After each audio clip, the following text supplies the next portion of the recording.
Këshilltari ndërkombëtar Erion Veliajt e cilësoi fitoren e tij në gjykatën kushtetuese një moment kyç për qeverisjen demokratike në Shqipëri. Ky është një triumf i jashtëzakonshëm për Erionin, por jo vetëm për të. Është një fitore për gjithë qytetarët e Tiranës dhe një fitore për shtetin e së drejtës.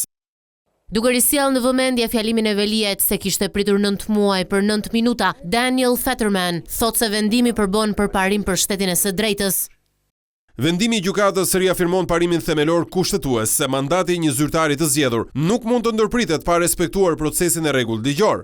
Vëzhguesit e shohin vendimin e gjykatës kushtetuese si një gur kilometrik përcaktues në përpjekjet e Shqipërisë për të forcuar angazhimin e saj ndaj shtetit të së drejtës, si dhe në betejën e kryebashkiakut Veliaj për të vijuar të shërbejë qytetarëve të Tiranës dhe për ta shndruar atë në një qytet të nivelit botror dhe në një destinacion mikpritës evropian.